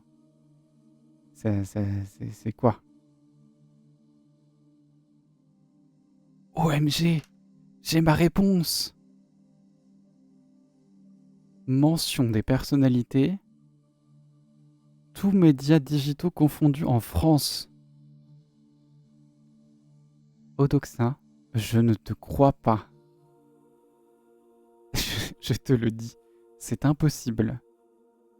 Ton enquête a duré maximum 2 semaines. Tu ne peux pas avoir globalisé toutes les mentions de personnalités, tous médias digitaux confondus.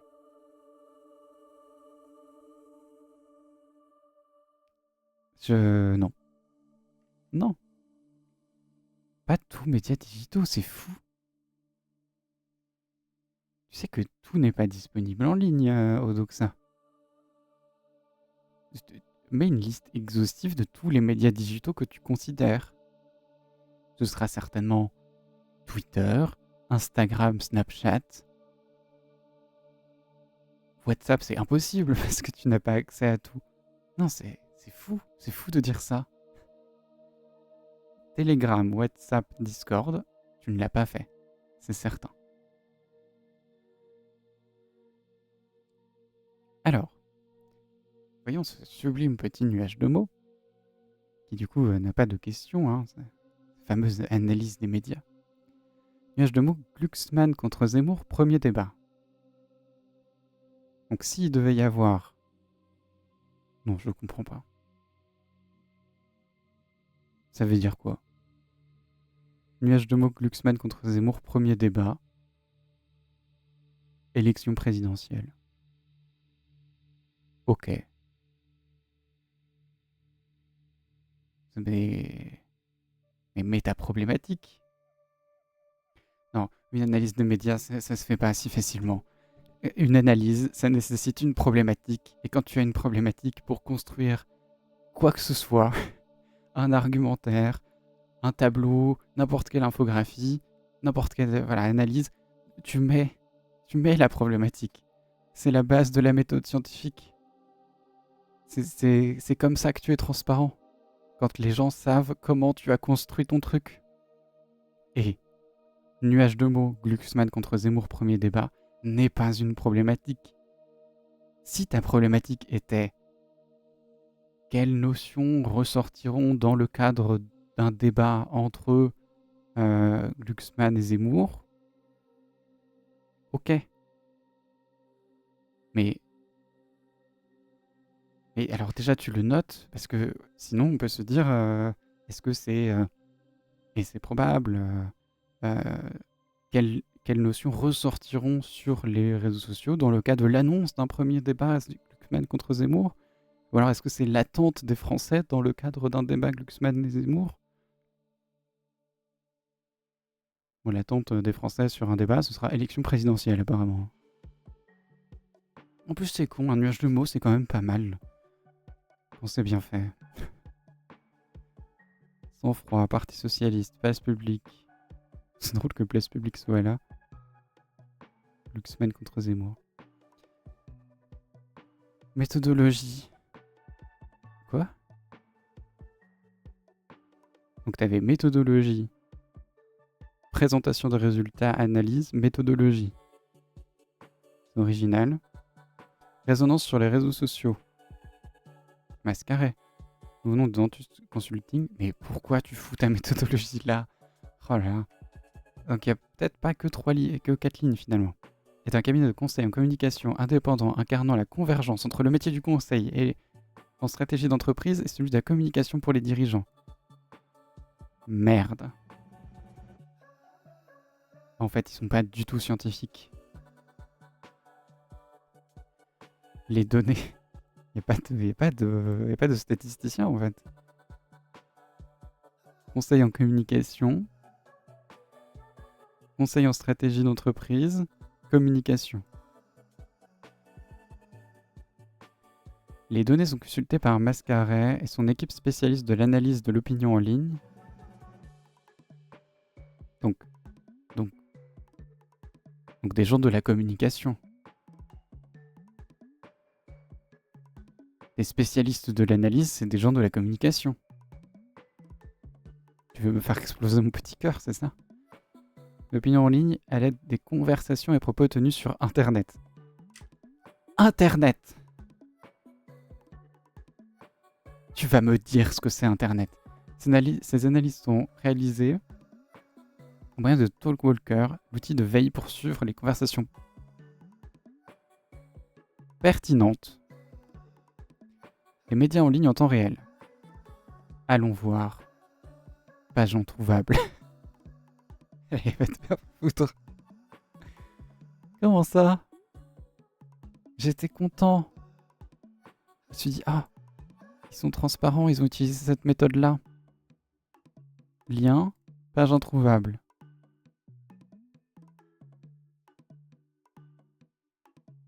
Oh. Oh mon Dieu, on est là. Consumer data, creator data. Donc des logos qu'on a là, on a CNN, donc j'imagine les journaux d'une manière générale, quoi. TikTok, YouTube, Figaro, je sais pas. Instagram, Google, Facebook, Amazon, Twitch. Donc le chat Twitch du coup. Scaler, t'es représenté, bravo. Et Twitter. D'accord. Et c'est-à-dire? Oui, non mais ta gueule, je m'en fous. Bon, vous êtes qui? Voilà, c'est tout. Ressources. C'est pas clair, déjà, vous êtes qui? Solution, produit, pourquoi? Ressources. Mais attends, mais vous volez des données à tout le monde, vous êtes obligé de dire qui vous êtes.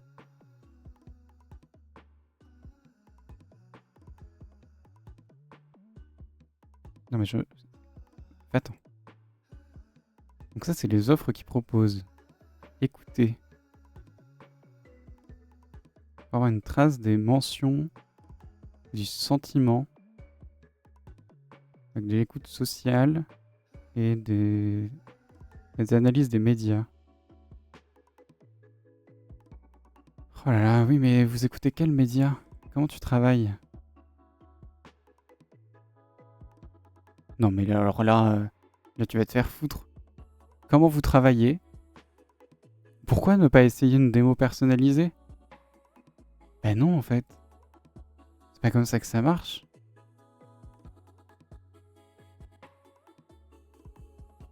Non mais t'es qui, Talkwalker? Il y a plein de méthodologies scientifiques pour analyser les réseaux sociaux ou même les discours. On peut compter le nombre d'occurrences de certaines notions. Pas juste les hashtags, mais voilà, les termes qui reviennent avec d'autres termes associés. c'est des méthodes pour capturer les sentiments, mais en fait, il y en a plein. À chaque fois, faut justifier pourquoi utiliser celle-là et pas une autre. Donc tu vas me répondre. Non, je veux pas signer. Je veux juste savoir qui tu es. Blog. Use AI. Ok. Ok, tu pars mal. Non mais... Bon, on va pas passer 1000 ans sur Talkwalker. Ils ont utilisé ça. Ils utilisent en partie de l'IA aujourd'hui. On ne sait pas sur quel... Mais attends, vraiment, on peut pas trouver sur quel réseau. C'est très obscur. Bon. Je ne sais pas sur quel réseau. En tout cas, pas tout Internet, ça c'est sûr. Parce qu'il y a des réseaux qui ne vendent pas autant les données que d'autres. Tous les médias sont intégrés à l'analyse. Sites d'actualité en ligne liés aux médias radio, TV et de presse écrite, X, ex-Twitter, page ouverte de Facebook, page ouverte de Facebook, Instagram, YouTube, Google+, blog, forum, site internet. Donc c'est l'internet ouvert. Les réseaux sociaux, c'est quand même pas l'internet. Enfin bon. Donc tu n'as pas accès aux bulles. C'est bien dommage. Tu n'as pas accès à toute la gauche, quoi. Synthèse détaillée. Synthèse détaillée du sondage. Ouais, c'est bon. Ouais, je vais pas lire cette diapo alors que je sais très bien. Voilà, on sait. On sait que c'est pas vrai. Oh, on arrive à la fin. En seulement 2 heures. Bravo. Bon. Conclusion. Crise d'épilepsie déjà, pardon. Conclusion. Non. Voilà. Déjà il mérite pas. Et conclusion, non. Non, on ne regardera pas ce sondage. Mais maintenant, on sait que source Odoxa n'est pas toujours gage de qualité. Pas tout le temps, bah on sait pas. On a vu qu'une seule enquête pour l'instant. Mais pas toujours. Heureux. Ça arrive, je viens de conclure sur le sondage là. Bon. Mais je pense que je conclus tout court d'ailleurs. Pas toujours source de qualité. Peut-être des fois. Hein. On verra bien. On y retournera à des moments où j'ai envie de m'énerver. Est-ce que là, déjà... Oui, ça conclut. Oui. Déjà, on a vu qu'une occurrence du baromètre politique qui sort tous les mois. D'ailleurs... Oh, c'est vrai. J'ai pas regardé le dernier, j'ai regardé celui du mois dernier. Et donc il y en a un nouveau sorti hier. Ah, j'ai eu peur. Ça, l'embargo est fini. Méthodologie. Alors, je vais juste regarder vite fait si c'est la même méthodologie pour voir si il récidive ou pas. Donc c'est sorti hier, j'imagine que ça récidive, il n'y a pas de raison. Enquête réalisée auprès d'un échantillon interrogé par internet sur 2 jours. Même problème. 10 et 11 décembre. Demandons à calendrier.fr. Pardon. 10 et 11 décembre 2025. Calendrier.fr. On était le mercredi, jeudi.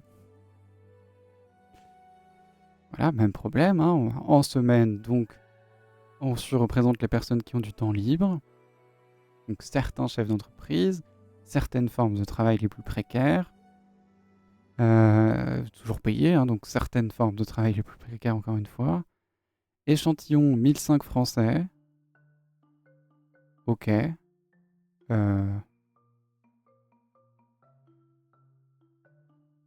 Ok.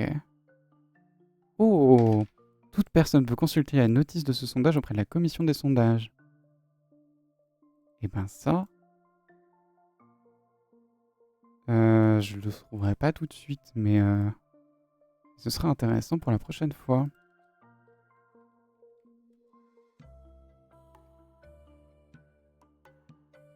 Macron ou Doxa? Salut. Quoi? Question posée. Et c'est de quand, ça? 1er et 2 septembre. C'est pas lui.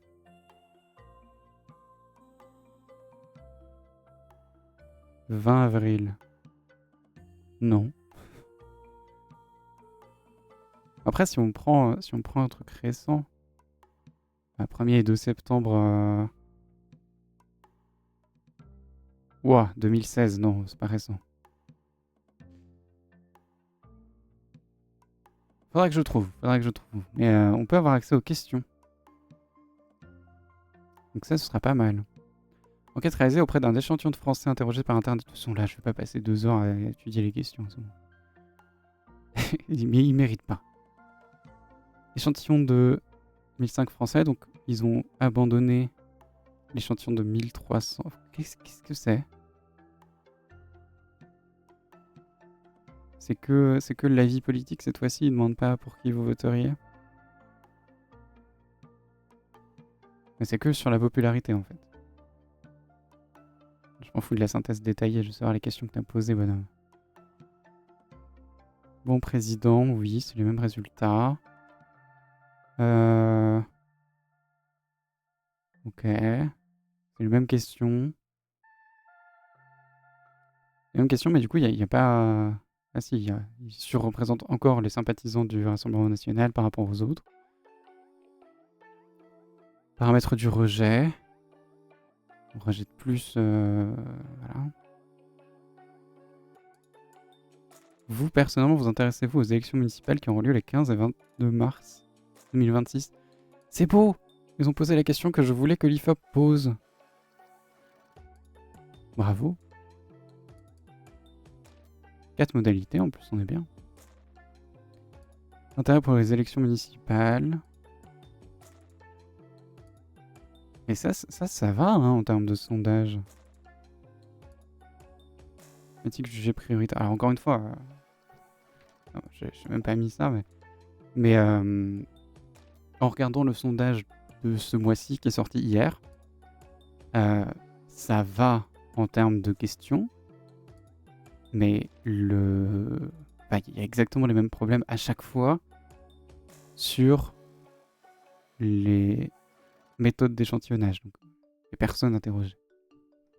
Et je vais conclure sur ça d'ailleurs, parce que c'est intéressant. Pourquoi la structure de Doxa pose problème? Et finalement, pourquoi j'ai mis junk food dans le titre? Parce que c'est structurel. C'est-à-dire que Doxa ne peut pas se battre contre sans changer de manière conséquente. Mais ils ont un panel. Donc c'est des gens inscrits sur leur site. Je vais cuisiner de toute façon, moi je vais bientôt m'arrêter. Ils ont un panel de gens inscrits sur leur site. Ils ont par conséquent... Attends, je vais régler un truc. Ils ont par conséquent un panel qui revient. Donc ils interrogent 1000 personnes, certainement parmi les personnes inscrites, qui vont rémunérer en plus. Donc voilà. Mais donc ils ont un panel qui revient, c'est-à-dire qu'il est récurrent. Et il serait intéressant de savoir, je ne peux pas y répondre, mais c'est souvent le cas dans les panels récurrents comme ça, est-ce qu'il y a une forme d'entente entre les inscrits? Parce que souvent, ce qu'on voit, c'est que quand il y a des personnes qui répondent régulièrement à la même enquête, en tout cas c'est ce qu'on voit pour les enquêtes au long cours, donc c'est des gens qu'on va enquêter.